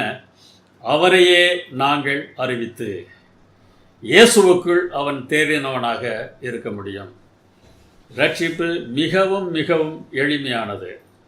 தேவன் நல்லவர் என்று நம்பி தன்னுடைய வாழ்க்கையை அவரிடத்தில் ஒப்படைக்கக்கூடிய விசுவாசம் யாருக்கு இருக்கிறதோ அவர்கள் ரட்சிக்கப்படுவார்கள். இதை புரிந்து கொள்ளாத போதுதான் அதை புரிந்திருக்க வேண்டும், இதை புரிந்திருக்க வேண்டும், அதுதான் சத்தியம், இதுதான் சத்தியம், இந்த வசனத்திற்கு இப்படி விளக்கம் சொன்னால்தான் சரி, அப்படி விளக்கம் சொன்னால் தவறு, இந்த விளக்கத்தை அறிந்து கொண்டால் தான் சத்தியத்தை நீ அறிந்திருக்கிறாய், இல்லை என்றால் உனக்கு சத்தியம் தெரியவில்லை என்றெல்லாம் பேசுவதை நாம் நிறுத்தியாக வேண்டும். 1வது வகுப்பு படிக்கிற மாணவனுக்கும் கல்லூரியில் படிக்கிற மாணவனுக்கும் வித்தியாசம் இருக்கிறது. 1வது வகுப்பு படிக்கிற ஒரு மாணவன் தன் தகப்பனை நம்புவதற்கும் கல்லூரியில் படிக்கிற ஒரு மாணவன் தன் தகப்பனை நம்புவதற்கும் வித்தியாசம் இருக்கிறது. 1ஆம் வகுப்பு படிக்கிற மாணவன் தன் தகப்பனை நம்புவது போல பல சமயங்களிலே கல்லூரியில் படிக்கிறவன் நம்புவது இல்லை. அறிவு இதைத்தான் நமக்கு தருகிறது. அறிவு மிகுந்தவன் நோவு பெருத்தவன் என்று இதற்காகத்தான் பிரசங்கிலே சாலமோன் சொன்னாரோ என்னவோ தெரியவில்லை. கிறிஸ்துவுக்குள் அடிமைகளாக இருந்து கிறிஸ்துவை புரிந்து கொண்டு அதன் அடிப்படையில் நம்முடைய அறிவு இருந்தால்தான் அந்த அறிவினால் பிரயோஜனம். நம்முடைய அறிவு இயேசுவை முற்றிலும் நம்ப தடையாக இருக்கும் என்றால் அந்த அறிவை தீ வைத்து கொளுத்துவோம். அது வேண்டாம். இயேசுவை நம்புகிற அறிவுதான் மெய்யான கல்வியாகும். நம் பார்வையை மறைத்திருக்கிற திரை அங்கே விளக்கப்படும். நுண்ணோக்கி மூலமாக மட்டும் இப்போது பார்க்க முடிகிற அற்புதமான உலகத்தை நாம் அப்போது பார்ப்போம். தொலைநோக்கி மூலமாக மட்டுமே ஆராய முடிகிற வானத்தின் மகிமையெல்லாம் நாம் இங்கே பார்க்க போகிறோம். அப்போது ஒவ்வொரு இடத்திலும் தேவனுடைய அன்பை நாம் முற்றிலுமாக பார்க்க முடியும். சரி, உலகதான் எப்படி என்றால் தேவனை அறிந்து கொள்வதிலும் நாம் பூரணம் அடைந்து விட்டோம் என்று சொல்ல முடியுமா? இல்லை. நாம் தொடர்ந்து கற்றுக்கொள்ளப் போகிறோம், கற்றுக்கொண்டே இருக்கப் போகிறோம் என்றுதான் தீர்க்கதரிசிகள் சொல்லுகிறார்கள். எல்லா காலத்திலும் வேத அறிஞர்கள், வேத அன்பர்கள் இதைத்தான் சொல்லி வருகிறார்கள். நாம் முழுவதுமாக தேவனை புரிந்து கொள்ளவில்லை என்பதுதான் உண்மை. புரிந்து கொள்ளக்கூடியதெல்லாம் அவர் அன்பாக இருக்கிறார் என்பது மாத்திரம்தான். மற்ற அனைத்தையும் நம்மால் புரிந்து கொள்ள முடிவதில்லை. 1970ஆம் ஆண்டு என்னுடைய வாழ்க்கையில் மிகவும் முக்கியமான ஒரு ஆண்டு. அந்த ஆண்டின் இறுதியில் இயேசுவின் இரட்சகராக நான் ஏற்றுக்கொண்டேன். நான் அப்போது இருந்த ஊர் ஸ்ரீவைகுண்டம் என்கிற ஊருக்கு அருகில் உள்ள ஒரு கிராமம். அங்கே இருந்து கல்லூரியில் படித்து கொண்டிருந்தேன். நான் பிறந்து வளர்ந்த ஊர் பெரியகுளம் என்கிற ஊர். அங்கே செல்வதற்காக நான் வந்தபோது இரவிலே தாமதமாக வந்துவிட்டேன். அப்போது இரவு முழுவதும் பேருந்துகள் போகாது. மதுரை பெரியார் பேருந்து நிலையம்தான் அப்போது மதுரையிலே பெரிய பேருந்து நிலையம். அங்கே வந்து சேர்ந்தேன். கடைசி பேருந்து சென்று விட்டது. அங்கே காலை பேருந்துக்காக காத்திருந்தேன். கையில் வேதாகம் வைத்திருந்தேன், அதை படித்து கொண்டிருந்தேன். அப்போது ஒரு நபர் வந்தார். வந்து, என்ன பைபிள் வாசிக்கிறீங்களா அப்படின்னு கேட்டார். அவருக்கு தெரியுது பைபிள்னு, ஆனாலும் பேச்சை துவங்கினார். ஆம் என்றார். நானும் வேதாகமம் வாங்க வேண்டும் என்று ஆசைப்படுகிறேன், எனக்கு கிடைக்கவில்லை என்று சொன்னார். அப்போ நான் சொன்னேன், இங்கே பக்கத்திலே சிஎல்எஸ் புத்தக நிலையம் இருக்கிறது, அங்கே வேதாகமம் கிடைக்கும் என்று சொன்னேன். வாங்கணும் என்று கொஞ்சம் லேசாக இழுத்தார். உடனே என் கையில் இருந்த வேதாகமத்தை அவர் கொடுத்து விட்டேன். சரி, இதை வைத்து நீங்கள் வேதாகமத்தை ஆராய்ச்சி செய்யுங்கள் என்று சொன்னேன். உடனே அவர் சொன்னார், எனக்கு வெளியூர், நான் இங்கே ஒரு லாட்ஜில் தங்கியிருக்கிறேன், வாங்க என்னுடைய அறைக்கு, நாம் இரவு உட்கார்ந்து பேசிக்கொண்டிருப்போம், காலையில் நான் உங்களை மறுபடியும் இங்கே வந்து பேருந்தில் ஏற்றி விடுகிறேன் என்று சொன்னார். 2 பேரும் போனோம். வெகு நேரம் பேசிக்கொண்டிருந்தோம். பேச்சில் அவர் சொன்னார், எனக்கு திருமணமாகவில்லை என்று சொன்னார். சரி என்று கேட்டுக்கொண்டேன். பிறகு பரலோகம் எப்படி இருக்கும் என்று கேட்டார். நான் சொல்லிக் கொண்டிருந்தேன். பரலோகத்தில் இங்கே கணவன் மனைவி இருப்பது போல் அங்கே கணவன் மனைவி வாழ்க்கை இருக்குமா என்று கேட்டார். நான் இல்லை என்று சொன்னேன். உடனே கொஞ்ச நேரம் அமைதியாக இருந்தார். சரி, வாங்க படுக்க போவோம் என்றார். வேறு ஒன்றும் பேசவே இல்லை. இங்கே கிடைக்காத கணவன் மனைவி உறவு பரலோகத்தில் கிடைக்கும் என்று நினைத்திருப்பார் போல் தெரிகிறது. பிறகு சொன்னார், படுத்த உடனே 4 மணிக்கு எழுந்து நீங்கள் போய்விடுங்கள், பஸ்ஸு இருக்கும் என்று சொன்னார். முதல்ல சொன்னார், வாருங்கள் பேசிக்கொண்டே இருப்போம், 4 மணிக்கு நான் பஸ்ஸில் ஏற்றி விடுகிறேன் என்று சொன்னவர், இப்போ நீயே போ என்று சொல்லிவிட்டார். பரலோகம் என்றால் பலவிதமான எதிர்பார்ப்புகள். கடவுள் என்றால் இதையெல்லாம் செய்ய வேண்டும் என்ற எதிர்பார்ப்புகள். நாம் ஆசைப்படுகிற எல்லாம் அங்கே நிறைவேறும் என்கிற எதிர்பார்ப்புகள் பலருக்கு இருக்கின்றன. வேதாகமம் சொல்கிறது, தேவன் தம்மில் அன்பு கூறுகிறவர்களுக்கு ஆயத்தம் பண்ணினவைகளை கண் காணவும் இல்லை, காது கேட்கவும் இல்லை, அவைகள் மனுஷனுடைய இருதயத்தில் தோன்றவும் இல்லை என்று 1 கொரிந்தியர் 2:9 பவுல் சொல்வதை நாம் பார்க்கிறோம். அநேக ஆயத்தம் பண்ணியிருக்கிறார், எல்லாம் நாம் பார்க்கவில்லை. உடனடியாக பவுலுக்கு ஒன்றுமே தெரியாது என்ற முடிவுக்கு வந்துவிட முடியுமா என்றால் அப்படியும் இல்லை. அவர் சொல்கிறார் அடுத்த வசனத்தில், நமக்கோ தேவன் அவைகளை தமது ஆவியினாலே வெளிப்படுத்தினார், அந்த ஆவியானவர் எல்லாவற்றையும் தேவனுடைய ஆழங்களையும் ஆராய்ந்திருக்கிறார் என்று சொல்கிறார். அதாவது இதற்கு முன்னராக மனிதர்களுக்கு தெரியாதவற்றையெல்லாம் எனக்கு வெளிப்படுத்தியிருக்கிறார், ஆவியானவர் வெளிப்படுத்தியிருக்கிறார் என்று பவுல் குறிப்பிடுகிறார். அதனால் நாம் என்ன புரிந்து கொள்ள முடிகிறது? ஒரு காலத்தில் தெரியாதிருந்தவற்றை அடுத்த காலத்திலே மக்கள் தெரிந்திருக்கிறார்கள். இப்போது நமக்கு தெரியாதவற்றை பரலோகத்தில் நாம் புரிந்து கொள்ளப் போகிறோம் என்பதுதான் உண்மை.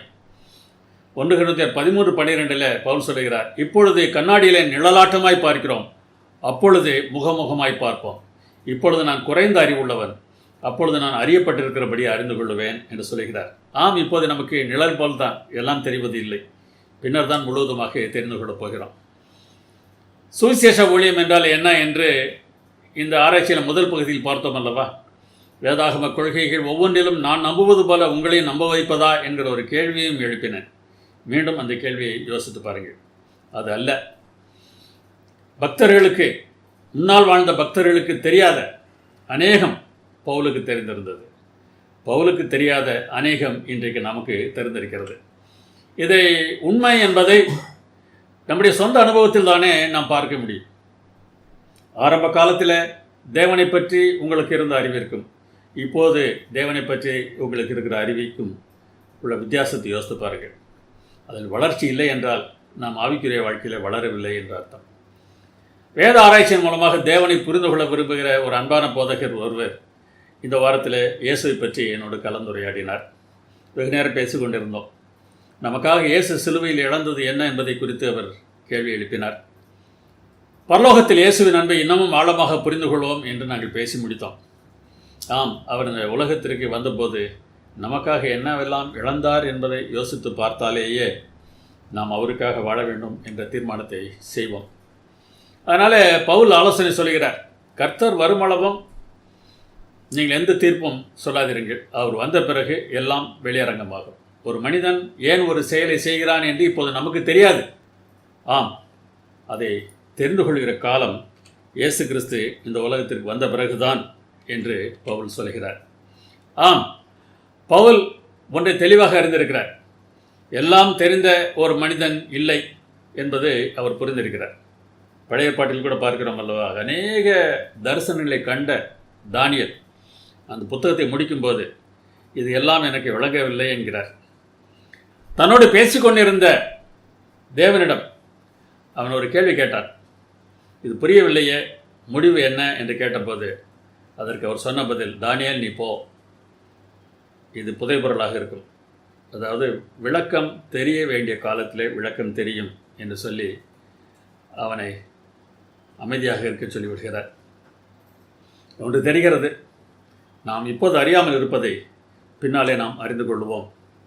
அவருடைய ஞானம் மிகவும் பெரியது, அவருடைய அறிவு எவ்வளோ பெரியது, அதனுடைய ஆழம் எவ்வளோ பெரியது. ரோமர் 11:33 சொல்கிறது. அவரை நாம் புரிந்து கொள்வது என்பது மிகவும் எளிதில் இல்லை. பரலோகத்தில் தேவன் நம்மோடு கூட வாசமாக இருக்க போகிறார். அப்பொழுது அவரிடத்தில் நேரில் கேட்டு அநேக அர்த்தங்களை நாம் தெரிந்து கொள்ளலாம். நான் பிஎஸ்சி கெமிஸ்ட்ரி படித்தவன். எனக்கு முதலில் அணுவை பிளக்க முடியாது என்று சொன்னார்கள். பிறகு அணுவை பிளக்கலாம், அதில் நியூட்ரான், புரோட்டான், எலக்ட்ரான் இருக்கிறது என்று சொன்னார்கள். பிறகு அந்த அணுவின் உட்கருவை சுற்றி இந்த எலக்ட்ரான்கள் சுற்றுகின்றன என்றும் சொன்னார்கள். வெவ்வேறு தனிமத்தில் வெவ்வேறு விதமான எண்ணிக்கையுடைய எலக்ட்ரான்கள் இருக்கும் என்று சொன்னார்கள்.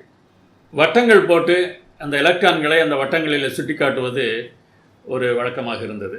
இதெல்லாம் நீங்கள் படித்திருப்பீர்கள். படிக்காவிட்டாலும் பரவாயில்லை. முதல்ல அணுவை பிளக்க முடியாது என்று சொன்னார்கள். பிறகு அணுவை பிளக்கலாம், அதில் 3 பொருட்கள் இருக்கிற என்று சொன்னார்கள். பிறகு இன்னும் சொல்கிறார்கள் அந்த 3 இல்லை, அந்த 3லுமே வெவ்வேறு பொருட்கள் இருக்கின்றன என்று இப்போது சொல்லிக் கொண்டிருக்கிறார்கள். ஒரு வட்டம் போட்டு எலக்ட்ரானை சுட்டி காட்டினார்கள். இப்போது வட்டம் இல்லை, ஒரு வட்டம் இருக்கும், நீள்வட்டங்கள், பல நீள்வட்டங்கள் இருக்கும் என்று சொல்கிறார்கள். இப்படி சொல்லிக்கொண்டே போகலாம். இது விளங்காவிட்டாலும் மறந்து விடுங்கள். ஏன் இதை சொன்னேன் என்றால், விளங்க முடியாதவை நிறைய இருக்கின்றன. நான் பியூசியில் படித்தபோது அணு என்றால் என்ன என்று நினைத்ததற்கும், கல்லூரியில் 1ஆம் ஆண்டில் நான் படித்தபோது அணு என்றால் என்ன என்று நான் புரிந்து கொண்டதற்கும், 2ஆம் ஆண்டில் புரிந்து கொண்டதற்கும் வித்தியாசம் இருந்தது. ஒரு அணுவில் புரிந்து கொள்வதற்கு ஏராளமானவை இருக்கின்றன என்றால், தேவனை ஒரு வரியிலே நாம் புரிந்து கொள்ள முடியுமா? இந்த எண்ணம் நமக்கு இருக்க வேண்டும். அநேகம் கேள்விகளுக்கான பதிலை நாம் பரலோகத்தில் பெற்றுக்கொள்ளப் போகிறோம். இயேசுவானவர் சொன்ன சில வசனங்களை கடந்த வாரத்தில் நாம் யோசித்தோம். நான் பசியுள்ளவனாக இருந்தபோது எனக்கு போஜனம் கொடுத்தீர்கள், நான் தாகமுள்ளவனாக இருந்தபோது எனக்கு தாகம் தீர்த்தீர்கள், நான் அந்நியனாக இருந்தபோது என்னை சேர்த்து கொண்டீர்கள், நான் வஸ்திரமில்லாதிருந்த போது எனக்கு வஸ்திரம் கொடுத்தீர்கள், நான் வியாதி உள்ளவனாக இருந்தபோது என்னை பார்க்க வந்தீர்கள் என்று இயேசு தம்முடைய ஜனங்களிடத்தில் சொல்வாராம். அப்போது உடனே இவர்கள் கேட்பார்களாம், இதெல்லாம் எப்போது நடந்தது? ஆண்டவர் சொல்வாராம், சிறியவரில் ஒருவருக்கு நீங்கள் எதை செய்தீர்களோ அதை எனக்கே செய்தீர்கள் என்று சொல்வாராம். சரி, உங்களிடத்தில் ஒரு கேள்வி கேட்கு. இந்த வசனங்களெல்லாம் நன்றாக படித்திருக்கிறீர்கள். இந்த கேள்வியை நீங்கள் பரலோகத்திற்கு சென்று இருக்கும்போது ஆண்டவரிடத்தில் கேட்பீர்களா? நமக்கு தான் பதில் ஏற்கனவே தெரியுமே. இப்படி கேள்வி கேட்டால் அவர் என்ன பதில் சொல்வார்னு இப்போதே நாம் படித்திருக்கிறோம், பல பிரசங்களில் கேட்டிருக்கிறோம். நிச்சயமாக நாம் இதை கேட்கப் போவதில்லை. ஆனால் இப்படி கேட்பார்கள் என்று சொல்கிறார். எனவே கேட்கக்கூடியவர்கள் அங்கே இருப்பார்கள், கேட்கக்கூடியவர்கள் இருப்பார்கள். நான் என்ன சொல்ல வருகிறேன் என்பதை புரிந்து கொண்டு இருப்பீர்கள் என்று நினைக்கிறேன். நாம் அறிந்திருக்கிற அளவுக்கு இதை அறிந்திராதவர்கள் பரலோகத்திற்கு வரப்போகிறார்கள். அவர்கள் இந்த கேள்வியை கேட்பார்கள். அவருடைய கையில் இருக்கக்கூடிய காயத்தை பார்த்து, இந்த காயம் எப்படி உமக்கு வந்தது என்று கேட்பார்கள். என்ன அர்த்தம்? இயேசுவானவர் சிலுவையில் அறையப்பட்டதை அறியாதவர்கள் அநேகர் அங்கே வரப்போகிறார்கள்.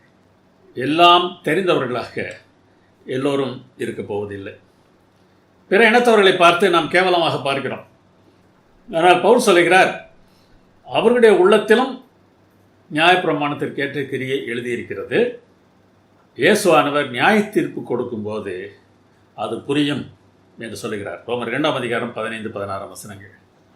ஆம், நாம் புரிந்து கொள்ள முடியாத அநேகம் அங்கே நமக்கு புரிய போகிறது. ஒவ்வொரு நாளும் இந்த தேவனை பற்றி புதிய புதிய காரியங்களை நாம் அறிந்து கொள்ளப் போகிறோம். நித்தமும் புதியவற்றை நாம் கண்டுகொண்டே இருக்கப் போகிறோம். நித்தமும் புதியவற்றை இந்த பிரபஞ்சத்தில் பார்க்க போகிறோம், நம் தேவனிடத்திலே பார்க்க போகிறோம். அன்பு என்றால் என்ன என்று சிறுவர்களிடம் கேள்வி கேட்டபோது அவர்கள் சொன்ன பலவிதமான பதில்களை பாருங்கள். இந்த அன்பை புரிந்து கொள்வதில் கூட ஒரு வளர்ச்சி இருக்கிறது என்பதை நாம் பார்க்க முடிகிறது. 4 வயது மேரி ஆன் என்கிற பெண் சொன்னாலும், நாள் முழுவதும் நாய்க்குட்டியை தனியே வீட்டில் விட்டுவிட்டு வெளியே போய்விட்டாலும் இரவு வீட்டிற்கு திரும்பியவுடன் அந்த நாய்க்குட்டி வந்து என்னை நக்குவது அன்பு என்று சொன்னாலும். நாய் தன்னிடத்தில் அன்பு காட்டுகிறது என்பதை புரிந்திருக்கிறார். இவள் நாயிடத்தில் அன்பு காட்ட வேண்டும் என்பதை அவள் புரிந்து கொள்ளவில்லை. அடுத்தவர் தன்னிடத்தில் அன்பு காட்ட வேண்டும் என்கிற புரிதல் ஆரம்பத்தில் இருக்கிறது. 4 வயது ஜெரி சொன்னானாம், நான் களைப்பாக இருக்கும்போது என்னை சிரிக்க வைக்கிற ஒருவர் வெளிப்படுத்துவது அன்பு என்று சொன்னானாம். மறுபடியும் இன்னொருவர் எனக்கு செய்கிற அன்பை பற்றி அவன் பேசுகிறான். 5 வயது எலைன் சொன்னான், அம்மா தான் சமைத்ததில் மிகவும் நன்றாயிருப்பதை அப்பாவுக்கு என்று ஒதுக்கி வைப்பது. இதில் அம்மா அப்பாவுக்காக என்ன செய்கிறார் என்று சொல்லுகிறேன். அதே சமயத்தில் எனக்கு அதை தந்திருக்க வேண்டுமே என்கிற எண்ணமும் நமக்கு வெளிப்படுகிறது. 7 வயது கிறிஸ் சொல்கிறான், அப்பா வியர்வை சொட்ட சொட்ட நாற்றத்தோடு வீட்டிற்கு வரும்போது நீங்கள் மிகவும் அழகாக இருக்கிறீர்கள் என்று அம்மா சொல்வது. நான் விளையாடி விட்டு வரும்போது போய் குழி, என்ன இப்படி நாற்றமாக இருக்கிறாய் என்று சொல்லுகிற இந்த அம்மா அப்பாவிடத்தில் மாத்திரம் இப்படி சொல்வதில்லையே என்கிற ஏக்கம் இங்கே தெரிகிறது. ஆனால் ஒரு வித்தியாசம் புரிகிறது. மோசமான நிலையில் இருக்கிறவர்களையும் நேசிக்கிறவர்கள் இருக்கிறார்கள் என்பதை அவன் புரிந்து கொள்கிறான். 7 வயது நோயல் சொன்னான், ஒருவன் அதே சட்டையை தினமும் அணிந்து வந்தாலும் உன் சட்டை அழகாக இருக்கிறது என்று தினமும் சொல்வது. எப்படிப்பட்ட புரிந்து கொள்ளுதல் பாருங்கள். 7 வயது டானி சொன்னான், அப்பாவுக்காக உணவு சமைத்த அம்மா அதை அப்பாவிடம் கொடுப்பதற்கு முன் ருசி பார்த்துவிட்டு நன்றாக இருக்கிறது, அவருக்கு பிடிக்கும் என்று சொல்லிக் கொள்வது. அன்பு இருக்கும் என்றால் அந்த உணவை எவ்வளோ ருசியாக இந்த அம்மா செய்து கொடுக்கிறாள் என்பதை அவன் புரிந்திருக்கிறான். 6 வயது கிறிஸி சொன்னார், வெளியே சாப்பிட செல்லும்போது உங்களிடம் உள்ள தின்பண்டத்தை சிநேகிதியிடம் பகிர்ந்து கொண்டு அவளிடம் எதையும் எதிர்பார்க்காமல் இருப்பது. இவருடைய புரிந்து கொள்ளுதல் சற்று வித்தியாசமானது தான். நான் கொடுக்கிறேன், ஆனால் அவள் எனக்கு தர வேண்டும் என்ற அவசியம் இல்லை என்று சொல்வது. 6 வயதிற்கு இது அதிகமான புரிந்து கொள்ளுதல் தான். 8 வயது ரெபேக்கா சொன்னது, தாத்தாவுக்கு மூட்டுவாதம், பாட்டிக்கு மூட்டுவாதம். பாட்டிக்கு மூட்டுவாதம் இருப்பதனால குனிந்து தன்னுடைய கால் விரல்களின் நகங்களை அவளால் வெட்ட முடியவில்லை. தாத்தாவுடைய கை விரல்களில் வலி இருந்தாலும் தாத்தா உட்கார்ந்து பாட்டியின் கால்களில் நகம் வெட்டி விடுகிற போது வெளிப்படுவது தான் அன்பு என்று சொல்கிறார். தன்னால் முடியாத ஒரு சூழ்நிலையிலும் தன்னுடைய அன்பை தாத்தா வெளிப்படுத்துவதை பார்த்திருக்கிறார் போல தெரிகிறது. 6 வயது நிக்கா ஒன்று சொல்கிறான், உங்களை வெறுக்கிற ஒருவருக்கு நன்மை செய்தல். இது வீட்டின் வளர்ப்பு வித்தியாசமானதாக இருக்கும் போல் தெரிகிறது. 6 வயதில் இப்படி சொல்வது என்றால் ஒரு அருமைதான். இதை குறிப்பிடுகிற போதகர் சொல்கிறார், இது போன்ற நிக்காகள் கோடிக்கணக்கான பேர் இந்த உலகத்திற்கு வேண்டும் என்கிறார். லூயிஸ் வெல்ஃப்ராக்ட் என்கிற ஒருவர் 2ஆம் உலக யுத்தத்தில் பங்கு பெறுவதற்காக ஐரோப்பா செல்கிறார். அப்படி செல்லும்போது அவருடைய மகளுக்கு 3 மாதம் வயது. பிறந்து 3 மாதத்திற்கு பிறகு அவர் யுத்தத்திற்கு அனுப்பிவிடுகிறார்கள். 2.5 ஆண்டுகளுக்கு பிறகு அவர் வீட்டிற்கு திரும்புகிறார். தன்னை பார்த்த உடனே தன்னுடைய பிள்ளை தன்னிடத்தில் அப்பா என்று ஓடி வர வேண்டும் என்ற எதிர்பார்ப்பு அவருக்கு இருந்தது. ஆனால் ஒன்றும் நடக்கவில்லை. அவரை பார்த்த உடனே அவள் பயந்து ஒதுங்கினாள். யோசித்தார், அப்பா என்றால் இவளுக்கு என்ன தெரியும்? ஒரு ஃபோட்டோ அம்மாவுடைய அறையில் இருக்கிறது. இந்த அப்பாவை பற்றி அம்மா சில கதைகள் சொல்லியிருக்கிறாள், அவ்வளவுதான். மற்றபடி அப்பாவை பற்றி இவளுக்கு ஒன்றுமே தெரியாது. நான் மனதை தேற்றிக்கொண்டேன். அவளோடு விளையாட ஆரம்பித்தேன். அப்பாவை நோக்கி ஓடி வா என்று கைகளை நீட்டி போவேன். முதலில் பின்வாங்கினாள். பிறகு என்னை பார்த்து சிரிக்க ஆரம்பித்தாள். பிறகு ஓடி வர ஆரம்பித்தாள். கட்டி பிடித்து கொள்ளும்போது சந்தோஷமாக சிரித்தாள். நாட்கள் பல ஆயின இந்த மாற்றங்கள் நடப்பதற்கு. ஆனால் நடந்தது. அன்பின் வளர்ச்சி இப்படிப்பட்டது தான். அந்த சிறுவர்கள் சொன்ன அந்த அன்பிலும் கூட இந்த வளர்ச்சியை நீங்கள் பார்க்க முடியும். மற்றவர்கள் எனக்கு செய்வது தான் அன்பு என்று சொல்லுகிற சிறுவர் சிறுவியர் சில காலம் கழித்து நாங்கள் மற்றவர்களுக்கு செய்வது என்று சொல்ல வருகிறார்கள். நாம் எப்படி அன்பை பார்க்கிறோம்? நம்மிடத்தில் அன்பாக இருக்கிறவர் நமக்கு எல்லாம் செய்ய வேண்டும் என்ற எதிர்பார்ப்பு மாத்திரம்தான் இருக்கிறதா? அல்லது அவருக்காக நான் எல்லாம் செய்ய போகிறேன் என்கிற நினைப்பு இருக்கிறதா? தம்முடைய சொந்த குமாரன் என்றும் பாராமல் நம் எல்லாருக்காகவும் அவரை ஒப்புக் கொடுத்தவர் அவரோடு கூட மற்ற எல்லாவற்றையும் நமக்கு அருளாதிருப்பது எப்படி?